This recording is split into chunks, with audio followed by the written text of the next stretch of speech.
know. I know. Good morning. It seemed to quiet down naturally this morning. There's so many folks have headed back north or are busy today. Great to see everyone that's here. My name is Tony Fisher. I serve this congregation gratefully, joyfully, and today's service is about joy.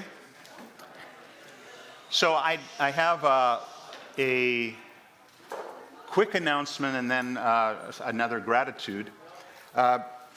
Right now, if you are involved in the RE program as a parent, we urge you to make your way down to Thomas Hall, where they're having a gathering there of the parents to talk about how things have gone this year and how things are going to be going next year and get your ideas about that. So if anybody's here that needs to sneak out, please do so now.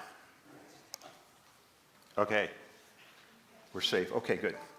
All right, announcement, combination announcement, gratitude, and joy this morning. Jane Ellsworth, who's with us here in the back of the sanctuary, a retired middle school principal and a longtime member and volunteer of the Unitarian Universalist Congregation of Greater Naples, celebrated her 84th birthday this past Thursday, 94th birthday. She's so young.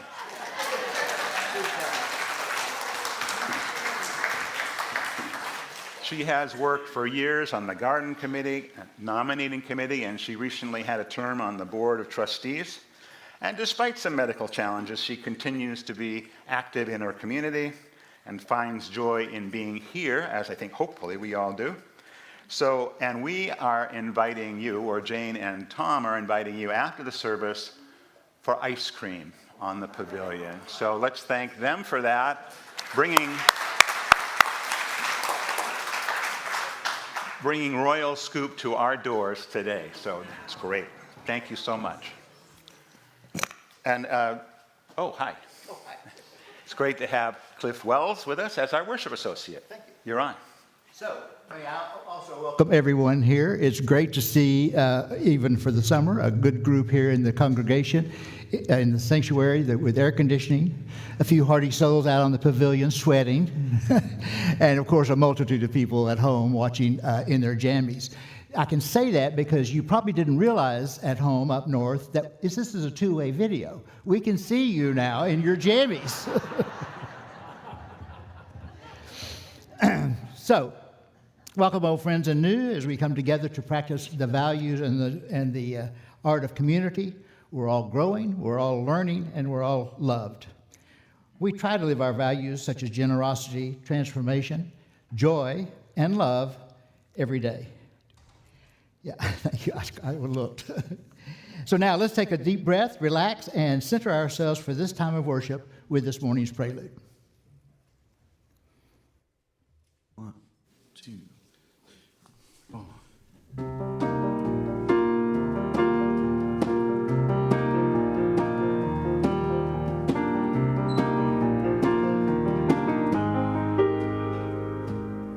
Sunrise, sunrise, looks like morning in your eyes, but the clock's held 9:15 for hours. Sunrise, sunrise, couldn't tempt us if it tried, 'cause the afternoon's already come and gone. And I said, ooh,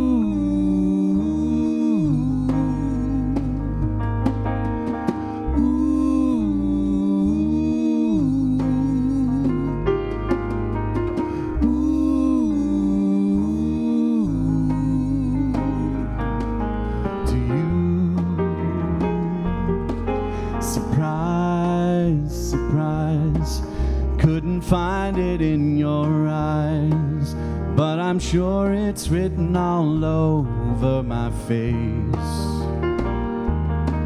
Surprise, surprise, never something I could hide. When I see we made it through another day, and I said, ooh,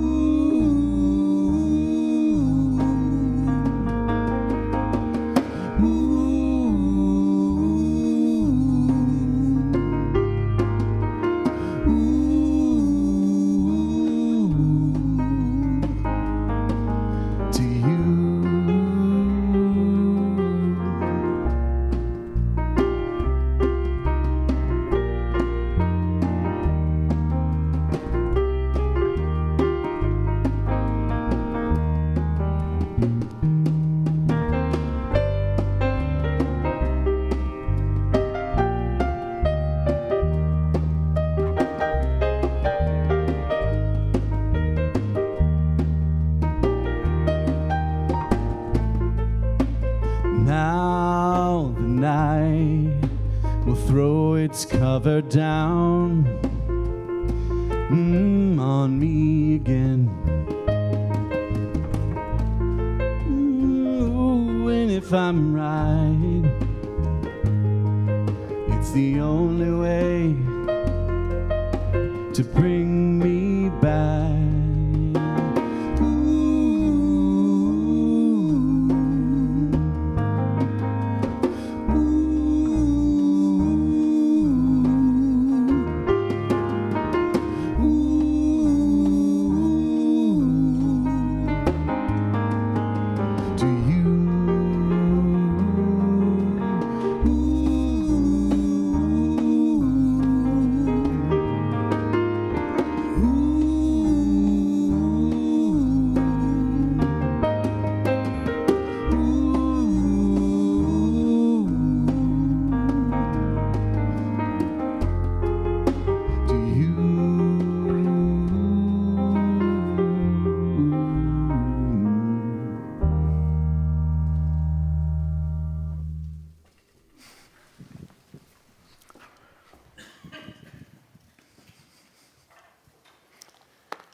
We arise each day in a remarkable place. At sunrise, the eastern sky lights in shades of blue and peach, and birds fill the air with song. In a world of sound and light and precious breath, we open the gift of each new day. Our task is to use its contents well and with compassion. No day's gift box is like another's, nor is any person's. Sometimes we'll find everything we need. Sometimes we'll wonder if the contents of our daily gift will stretch far enough to actually quell the hunger inside.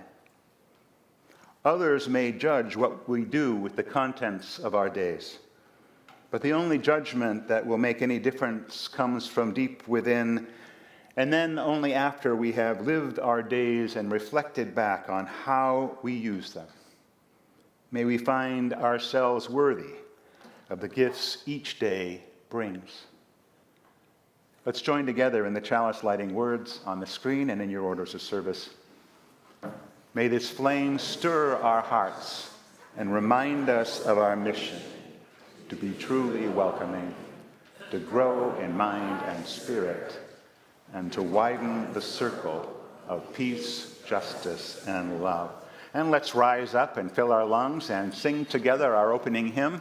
It's number 347 in the gray hymnal, Gather the Spirit. The words will be on the screen.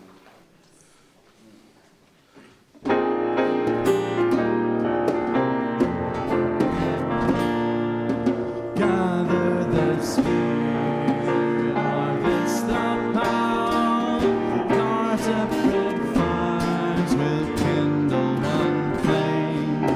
Witness the mystery of this hour, trials in this life appear all the same. Gather in thanks, gather in sympathy now and then, gather in hope, compassion and strength, gather to celebrate once again. Gather the spirit of heart and mind, seeds for the soul, fed by the sun, winter to spring and summer to fall, the chorus of life resounding as one. Gather in peace, gather in thanks, gather in sympathy now and then, gather in hope, compassion and strength, gather to celebrate once again. Please be seated. Dave, can I borrow your mic, please? Thank you. So today's service is about joy, And I'm wondering how, if anyone would like to share, how you find joy. Where do you find joy in your life? Anybody want to answer? Oh, Kathy. In nature. Find joy in nature, and there it is. That's nice. I find joy in hanging out with my beautiful daughter, who really knows how to live well. She just puts fun things in every day. She's like a role model for me. And I go to her when I need joy. That's nice. All right. The birthday girl.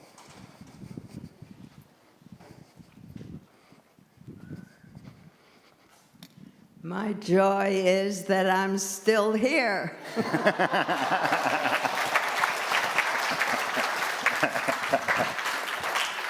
That's great.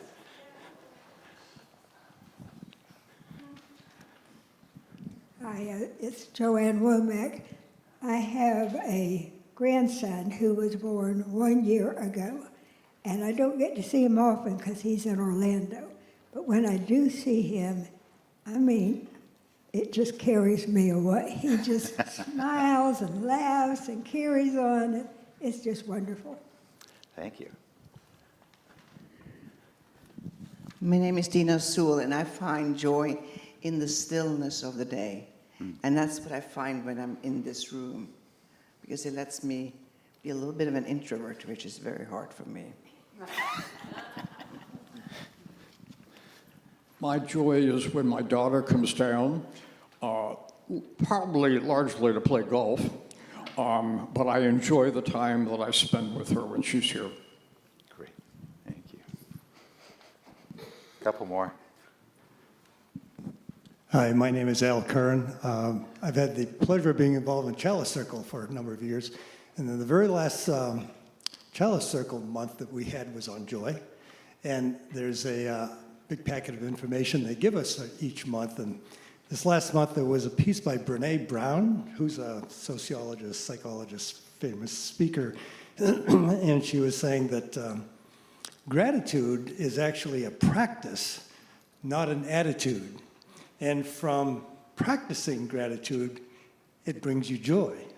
So I've been experiencing an amazing amount of joy in the past 6 weeks because I never connected the idea that if I thought of being in gratitude for something, actually that inevitably gave you joy. So practice gratitude. Thanks, Al.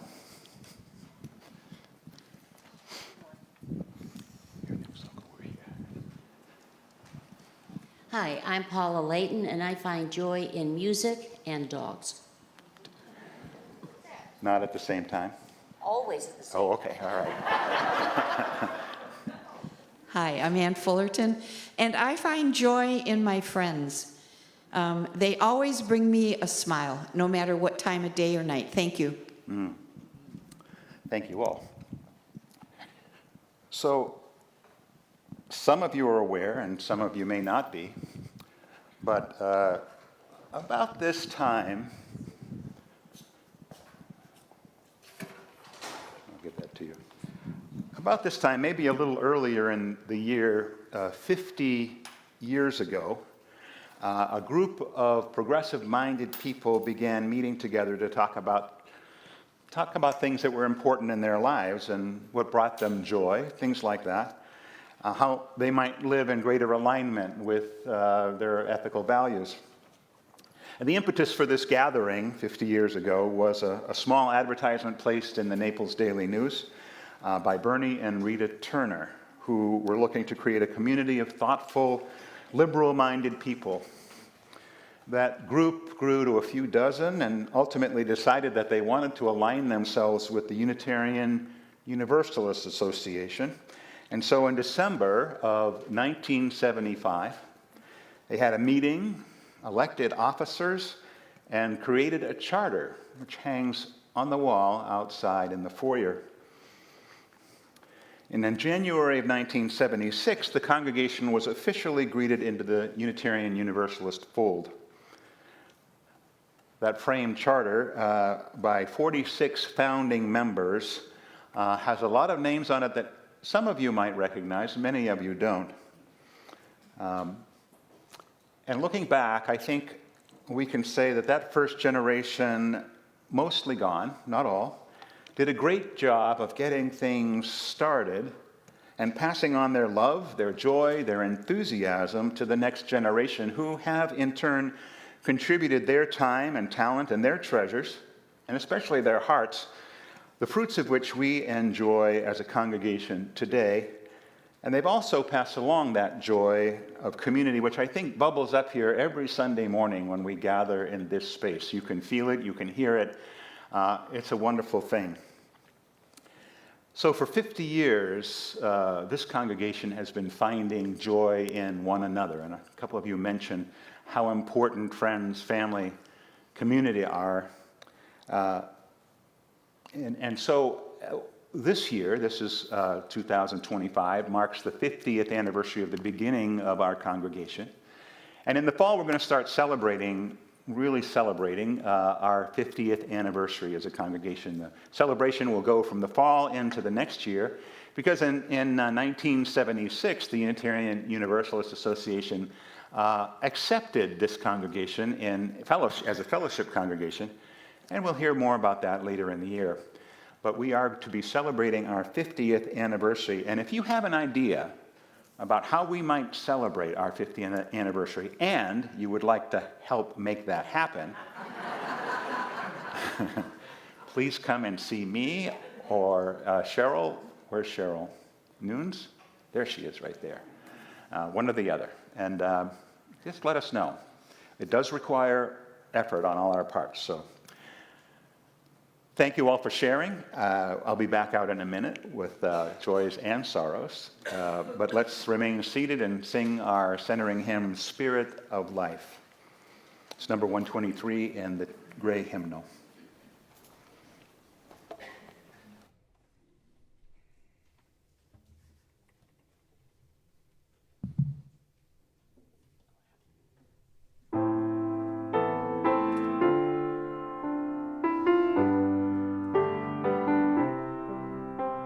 Spirit of life, come unto me.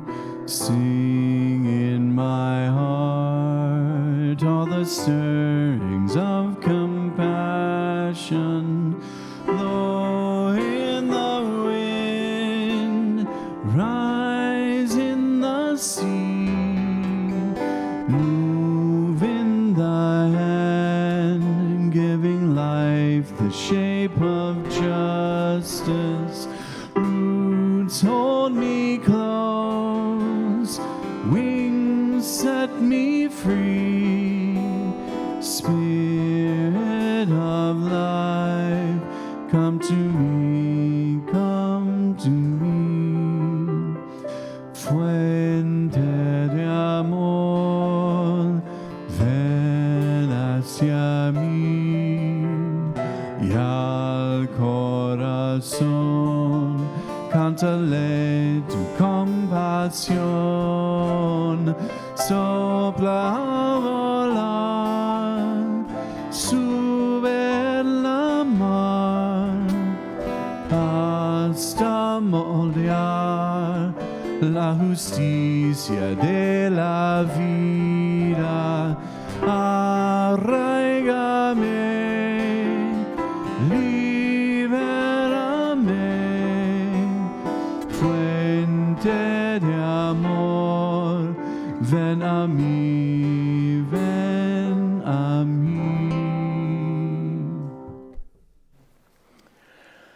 So here we are in this moment where we come to share with one another our more immediate joys and sorrows, those things that we carry with us each and every day, those things that bubble up in joy, those things that bring us sorrow.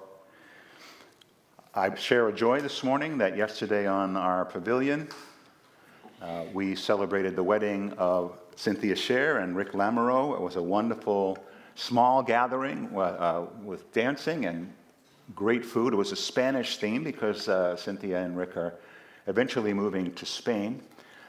We had paella and all sorts of good stuff. So we send them off on their adventure with our love. Cynthia is a member of the congregation, a singer in the choir, and we'll miss her, but she'll be around for a little bit longer. So if any of you have a joy or a sorrow you'd like to share, I hope you'll raise your hand. I've got to find that microphone again, and that's right here. And I will come with you. Let us know your name and briefly what's in your heart, joys and sorrows.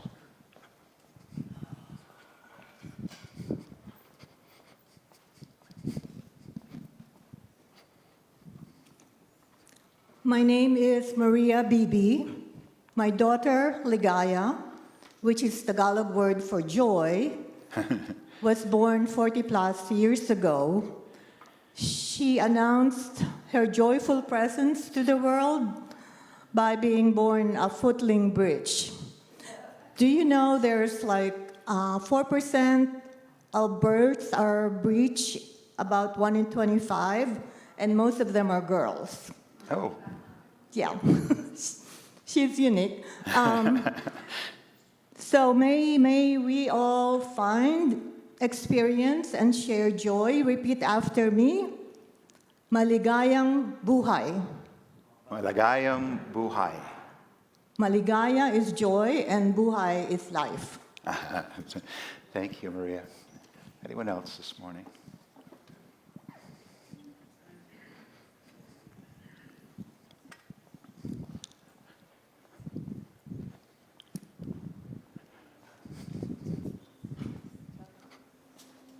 One more? Oh, Bill.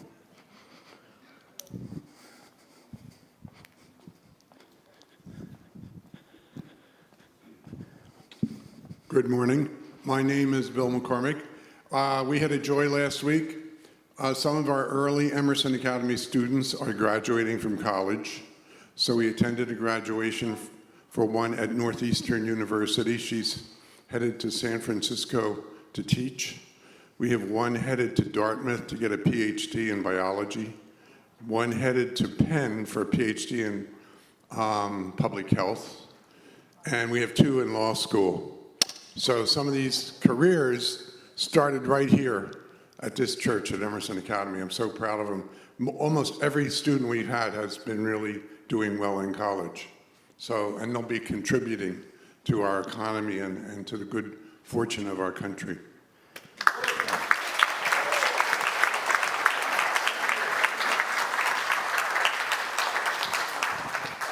Our joy is in Bill's work and all the team, and Maria and all the team that he's put together to make Emerson Academy such an incredible thing for our community. Okay. For all that has been shared and all that remains unspoken, please know that we carry you and your joys and sorrows in our hearts. Let's join together in the spirit of meditation.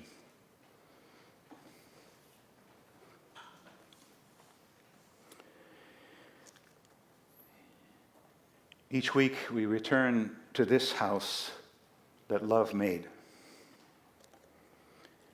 still full of the joy of its founders when they built these walls and filled this space with their curiosity and caring,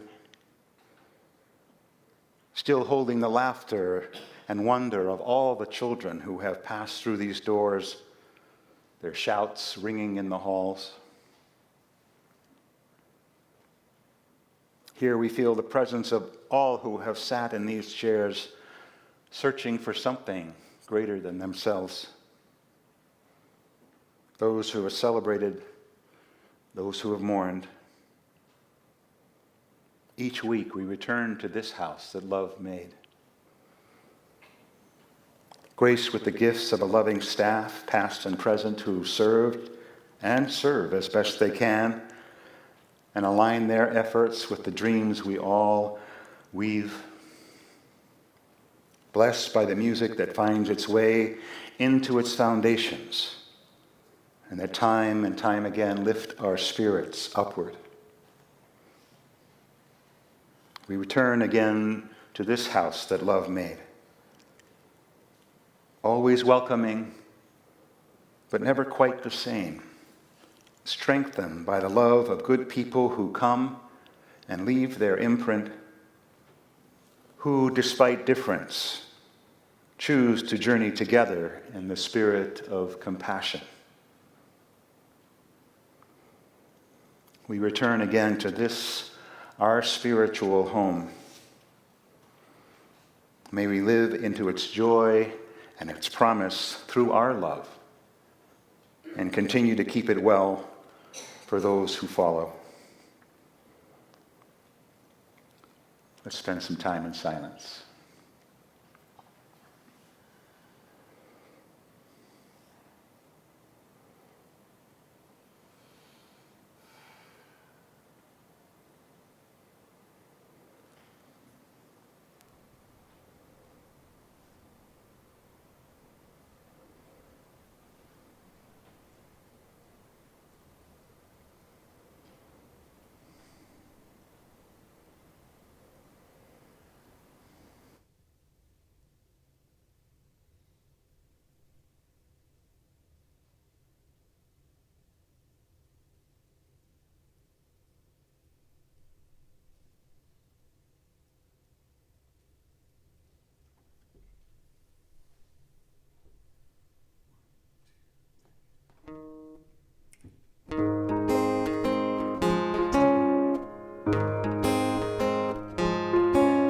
Why are there so many songs about rainbows, and what's on the other side?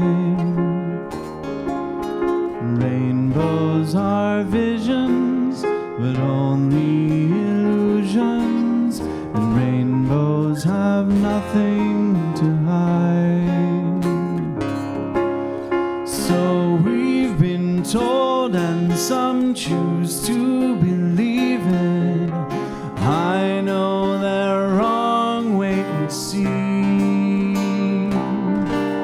Someday we'll find it, the rainbow connection, the lovers, the dreamers, and me.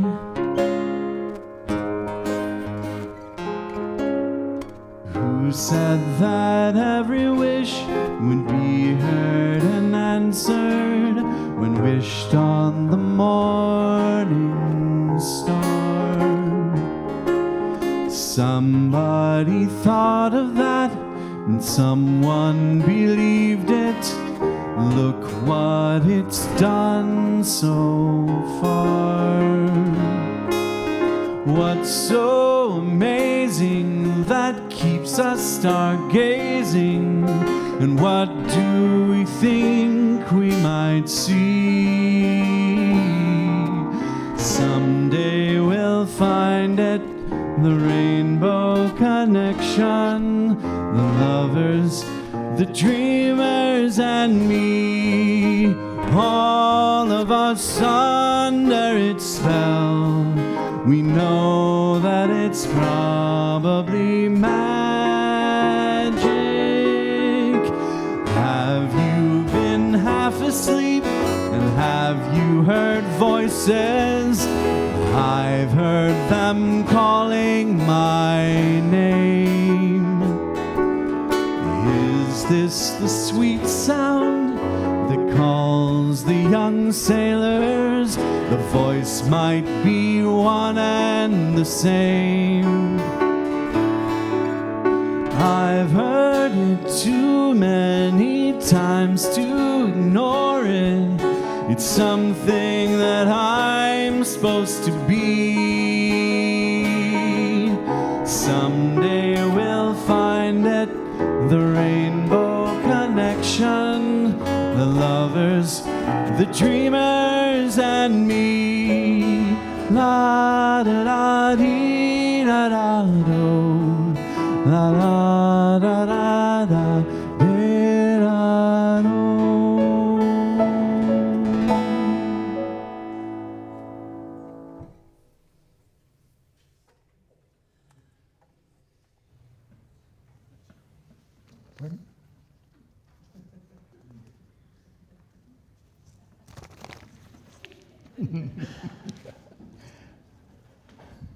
I was enjoying the music so much I dozed off.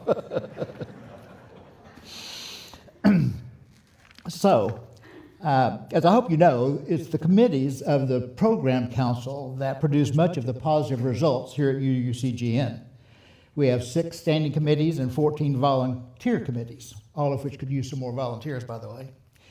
Our board vice president, Skip Lundborg, ably heads up the Program Council, which is critical for our ongoing achievements. The Committee of the Worship Associates, however, operates sort of under the radar. Its purpose is to review recent services, our order of service, timing, and the congregational reactions to each service. But the main purpose is for planning. As at those monthly meetings, Tony presents a calendar with upcoming services and his plans for homily topics, groups for special recognition, outside speakers, and such. We also sometimes plan and deliver the actual worship services for his scheduled absences. And then we divvy up the upcoming Sunday topics for the worship associates according to our individual interests and availability. Tony encourages us to share personal stories when we have one that seems to fit with the theme of our individual new assignments. So because I've been in a bit of a funk since November 5th, Tony asked if I could find some appropriate for today's theme, which is joy. Reverse psychology, I'm assuming, on his part. And I thought it was Ann that was the psychologist in their family. Seeking relevant material on the subject for today, I turned to, wait for it, wait, it was the Book of Joy by Douglas Abrams. It documents a week-long 2015 conversation between Archbishop Desmond Tutu and His Holiness the Dalai Lama about the nature of joy. These two scholarly men of vastly different cultures and spiritual backgrounds are known for their ability to speak to the human experience. And we can all use their help understanding the human experience today, right? To be honest, I was looking for something to mitigate my stress over the future of America and our democratic republic. That is something other than wine. What I found was almost a recipe for a joyous attitude that is independent of external circumstances, which in fact can help us with our perspective in today's chaotic and uncertain world. Bear with me as we cover a quick summary of the 8 pillars to joy as discussed by Mr. Tutu and Mr. Lama? I don't know.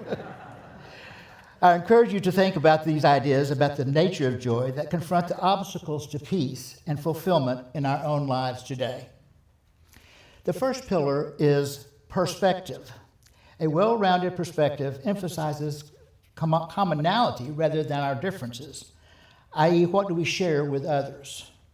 How does our independence influence how we see and react to events? How do we fit in? What is reality and what is fake? Humility, the second pillar, is the understanding and acceptance that we're all flawed. Therefore, no one is better or more important than anyone else. Humility allows the understanding of our limited capacity to control most things. If arrogance prohibits us from acknowledging our flaws, then we won't be able to establish authentic connections with other people or appreciate humanity's interdependence. Humor is another pillar. If we don't take ourselves too seriously, it's easier to laugh at ourselves and our common flaws, the ridiculous, and the unexpected. The fourth pillar is acceptance. Like humor, acceptance is a coping strategy when faced with the tough challenges, the ability to let go of the desire to change what you can't control yourself.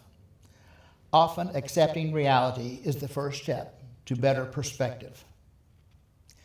The fifth pillar is forgiveness, which breaks the cycle of suffering. Choosing vengeance for perceived harm rather than forgiveness only continues the anger. The energy from our anger permeates decision-making and can cause emotional or even physical distress in many people. Forgiveness requires us to distinguish between the person who caused the harm and their harmful action.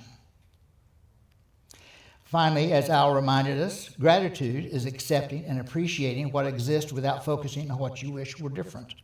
It often leads more effective for the giver than the recipient, and it therefore leads to compassion, the desire to alleviate another person's suffering.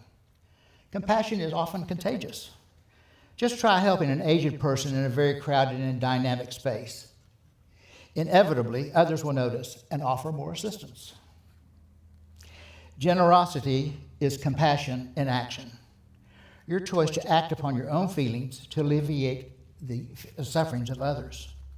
It is often considered in the financial sphere, but that isn't what Bishop Tutu and His Holiness the Dalai Lama had in mind. They explored the nature of true joy and confront the obstacles to a higher form of spirit that can provide the foundation of lasting happiness in life, filled with peace, courage, and yes, joy. You know, I consider myself to be a glass half full sort of guy. I'm very lucky in many ways and rarely am in a foul mood.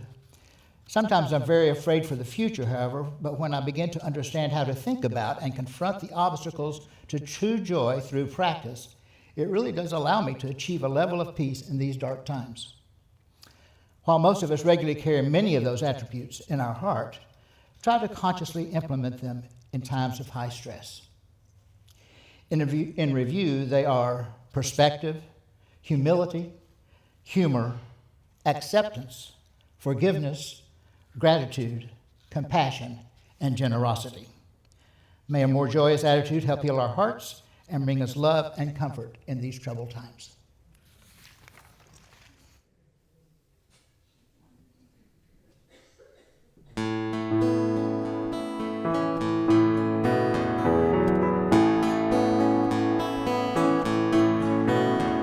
The secret of life is enjoying the passage of time.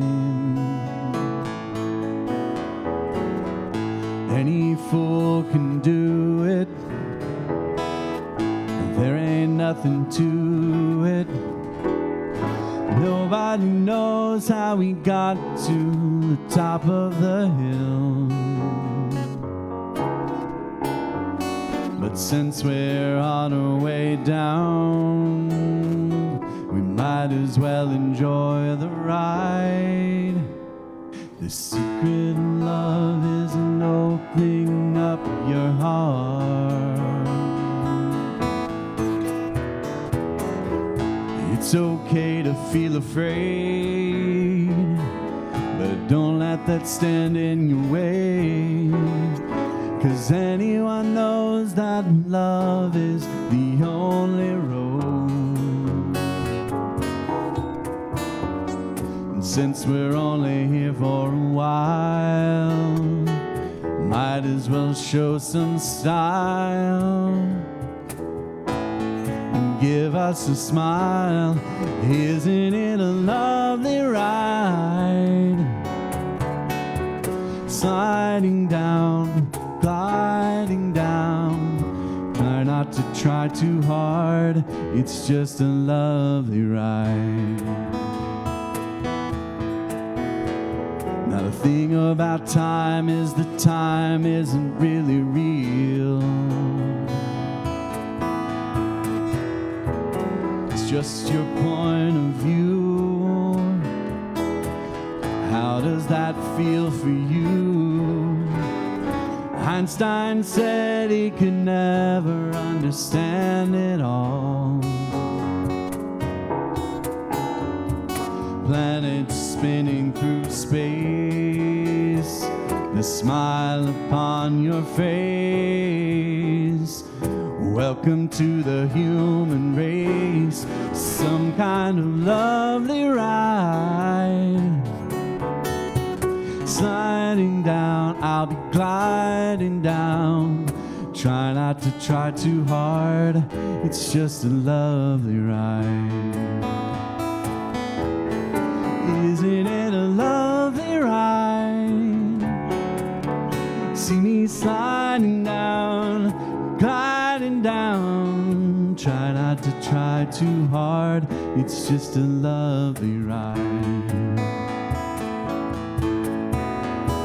Secret of life is enjoying the passage of time.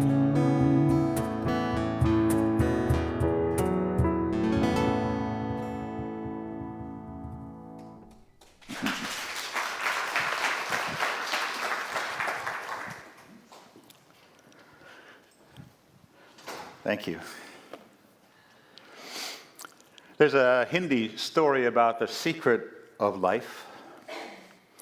And while there are many gods in the Hindu tradition, the triumvirate or trimurti at the top of the heap consists of the supreme Brahma, who's responsible for the creation of all things, and then Vishnu, who serves as the preserver of the universe. And then there's Shiva, whose role is, among other things, that of destruction, so that the cycle of creation can begin again. So the story goes that in the very beginning of time, human beings were also considered to contain some divinity and had been endowed with the secret of life. But soon, as in many stories about human beings, the humans had lost their way, which is the basis for the story. As humans began to thrive in the world, they turned more and more of their attentions to acquisition and the organization of things. They built villages, they hunted and planted, they harvested their food, they created language and accounting, in part to keep track of all their stuff and all their exchanges. All in all, they became engrossed in their busyness. Now, the gods became concerned that they had perhaps made these creatures a bit too dedicated to controlling things and each other rather than to being. So they decided they needed to take away that spark of divinity and the secret of life and hide it away. But they had to figure out where to put it. So they gathered to contemplate the problem and debated as to where to hide the secret of life. One minor god argued for the deepest abyss in the ocean. Another for the highest peak of the snowiest covered mountain. Now another more experienced god said, no, they'll find that. They'll get there somehow. We should hide it on the far side of the moon. Well, the Supreme Brahma listened to all this conversation and recognized that the gods had become a little afraid of human intelligence and drive. No, Brahma said, we will hide these things, the secret of life and wonder and joy, where these resourceful creatures will never look. Where? Where would that be? Clamored all the lesser gods. We will hide the secret to life and joy and wonder right back where we found it, within the human heart, the last place they will ever look. And all the gods nodded, and so it was. And so it is. And since that time, human beings have been going up and down the earth, digging and diving and climbing and exploring and searching for something they already hold deep within themselves.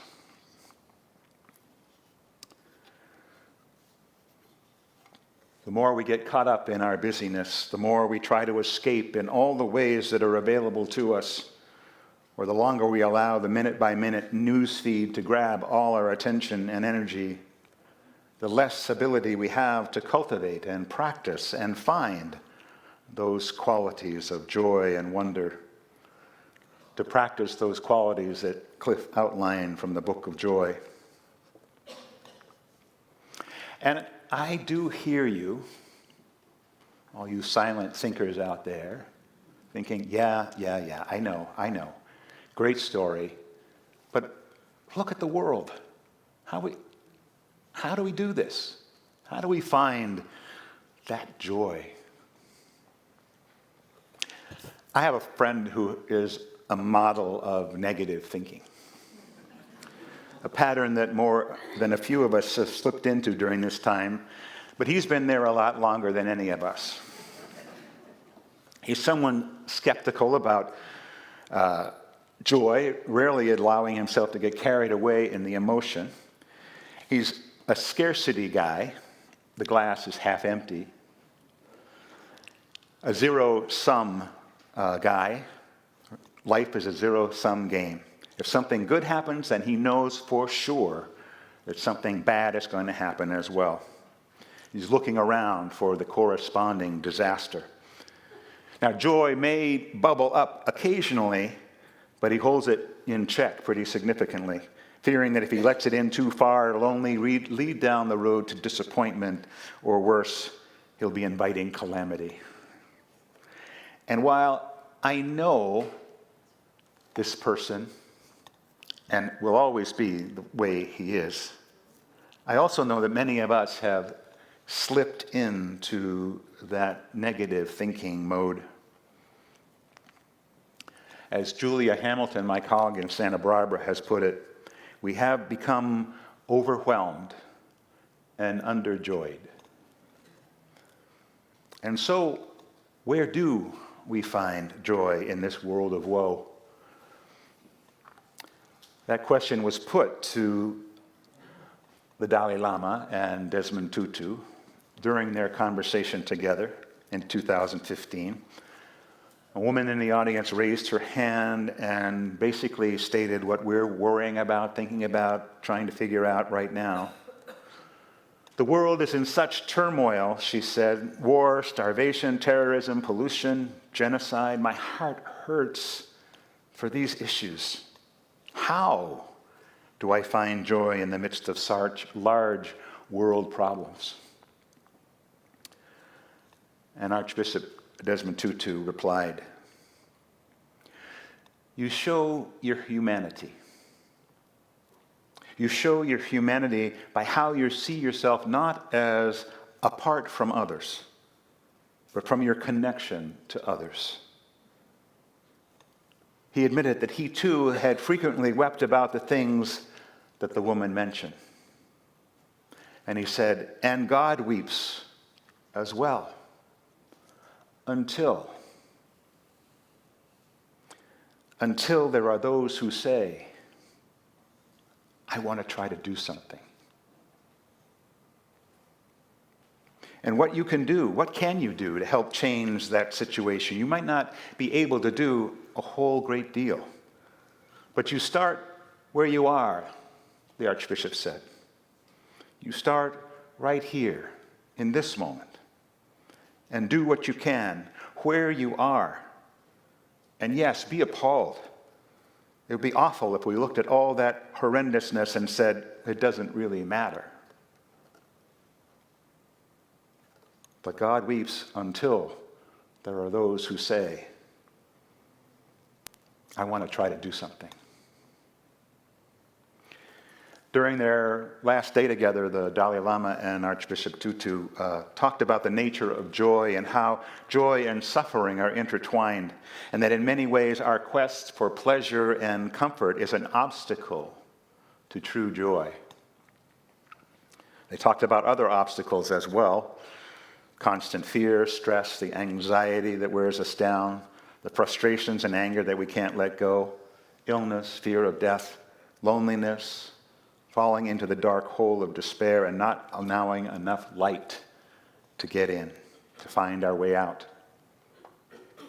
But then they began to build the foundations for a life where joy can reside, identifying the 8 pillars that Cliff mentioned: perspective, humility, humor, acceptance, forgiveness, gratitude, compassion, and generosity.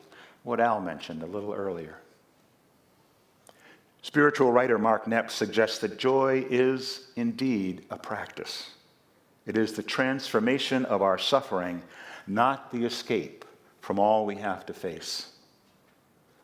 These pillars are active values. They align pretty clearly with our own. Being open to joy means moving intentionally into direct relationship with the world, being present, and more important, being in the moment, without trying to box up the moment to save it for later, or rate the experience while you're still in the middle of it, or take a photo of it. Be there. Enjoy it. And if you can do that, if you can be in the moment, then you'll be ready when joy shows up. Of course, the other element of being ready for joy is that you also must be ready for sorrow. Joy and woe are woven fine. Both can be here with us in this room at one time. And it does require a bit of practice, some spiritual fortitude, It requires that we take the time to look within where the secret lies. And has been waiting for us to find it. Author and interviewer Krista Tippett has reflected on the words, "It made my day." A phrase we might utter when someone does something or something that surprises us with a little hope or a little joy. Tippett suggests that we have the power within our words and with all kinds of small gestures to make someone else's day. Even something as simple as being nice to the cashier in the checkout line after the last two people were rude to them. And you watch the transformation that takes place that you helped make. That their day was getting broken and you made a difference. What an incredible power we have to walk through the world making someone's day. So maybe some of us have the wrong idea about joy. Convinced that joy is a possession, something that we can hold on to be opened up just as it's a holiday special delivery waiting for us to unwrap it and keep it forever. And who can blame us with all the pain that's present in this day? Sorrow seems to stay. Why can't joy? But maybe it's elusive for a reason. Maybe it's slippery in order to help us understand that it was put here to fly. Or better yet, to be flung, to be passed, not possessed. To be spread between you and me, between the ones who receive its gifts and the ones who have been looking for its treasure for a very long time. Maybe joy is a beautiful, elegant contagion over which we have more control than we think. If only we share it. If only we notice that joy is not ours to keep, but ours to give. Maybe joy opens us as much as we open to it. Maybe that's the way the light gets into our world.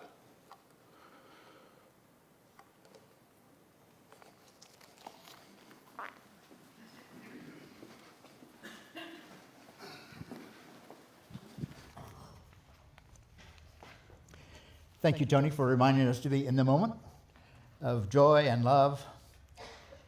However, right now is the moment you can show your gratitude for this church and for all of the good things that we do.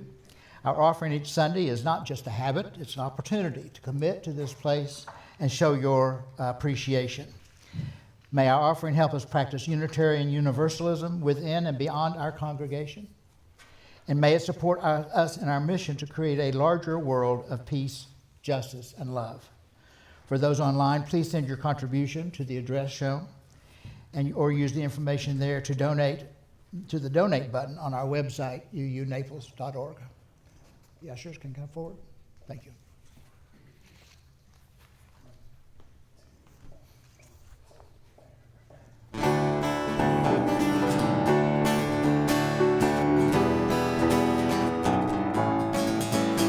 I went to see an old friend who was soon to pass away. He said, my life has been so good to me. Now I still got one more day. Now he said that as he watched the morning sun, and then he smiled my way. Because he said that every morning he lived his life that way. He said, I am the sunshine, you are the sunshine, we are the sunshine, help me understand. We are the sunshine on the land.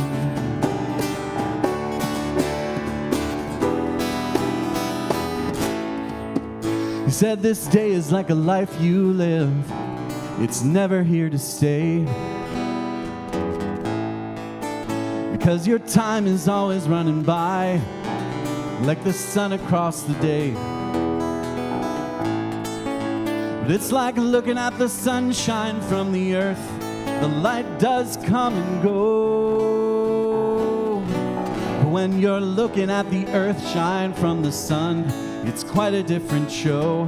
He said it's time you know that I am the sunshine. You are the sunshine. We are the sunshine. Help me understand. We are the sunshine on the land.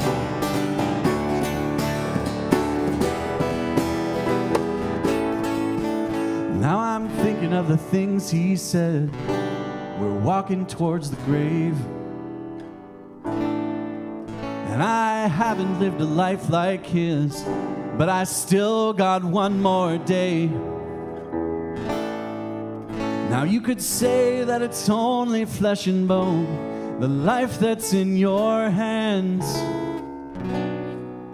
But I like to think it's something more, like the sunshine on the land. I am the sunshine. We are the sunshine. You are the sunshine. Help me understand. We are the sunshine on the land. We are the sunshine on the land.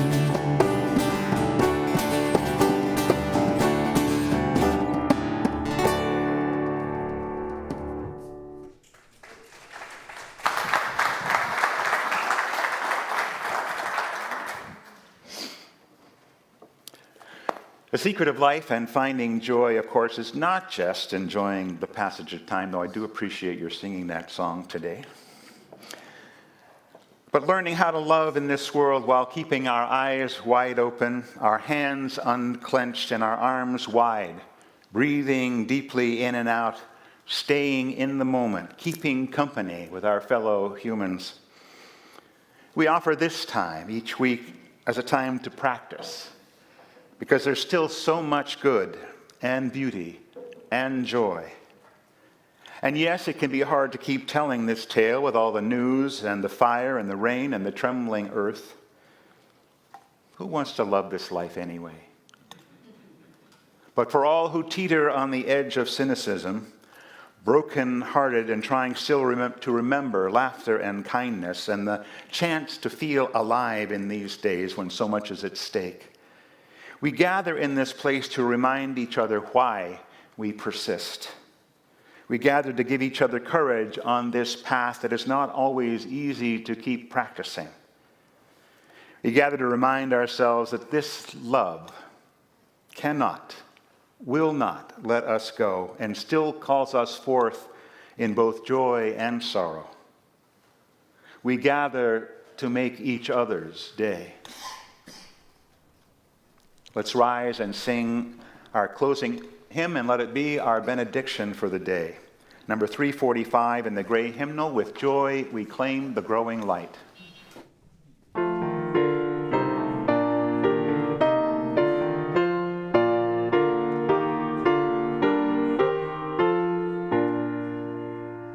With joy we claim the growing light, advancing thought and widening view, the danger, freedom, clearer sight, which from the old unfold the new.